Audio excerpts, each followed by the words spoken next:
Top quality और consistent performance के लिए सिर्फ सिल्वर पंप नाम याद रखना। જિજ્ઞાસા સમાચારમાં સૌથી પહેલા વાત કરીએ વરસાદને લઈને મળેલી આગાહીની તો રાજ્યમાં 7 જૂન સુધી છૂટા છવાયા વરસાદની આગાહી છે। દક્ષિણ ગુજરાત અને સૌરાષ્ટ્રમાં વરસાદની શક્યતા છે। અમદાવાદમાં વાદળછાયું વાતાવરણ રહેશે, હળવા વરસાદનું પણ અનુમાન છે। તાપમાનમાં ફેરફારની કોઈ શક્યતા નથી। હવામાન વિભાગે આ આગાહી કરી છે। હાલ મુંબઈ સુધી ચોમાસું પહોંચ્યું છે। ગુજરાતમાં કોઈ વરસાદી સિસ્ટમ હાલ સક્રિય નથી।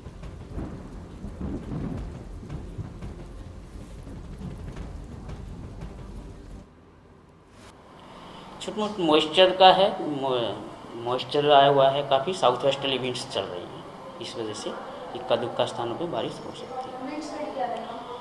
विंड स्पीड 15 से 20 नॉट के आसपास रहने की उम्मीद है। अभी कोई सिस्टम नहीं बना हुआ है, जैसे अरेबियन सी या बे ऑफ बंगाल में जैसे ही लोअर प्रेशर एरिया डेवलप होगा या ऑनसेट वोर्टेक्स कोई अरेबियन सी में बनेगा तो फिर से मानसून जोर पकड़े। ઉલ્લેખનીય છે કે આ વખતે છેલ્લા 16 વર્ષનું સૌથી વહેલું ચોમાસું દેશમાં બેઠું છે। કેરળમાં વહેલી એન્ટ્રી કર્યા બાદ દક્ષિણના અન્ય ભાગોમાં પણ વરસાદે વહેલી જમાવટ કરી, ત્યારે તેની ગતિ જોતા લાગતું હતું કે ગુજરાતમાં પણ ચોમાસું ખૂબ જ વહેલું પ્રવેશી શકે, પરંતુ હાલ મહારાષ્ટ્રની આસપાસ જે વરસાદી સિસ્ટમ સક્રિય છે તે ધીમી પડી છે, જેને પગલે હાલ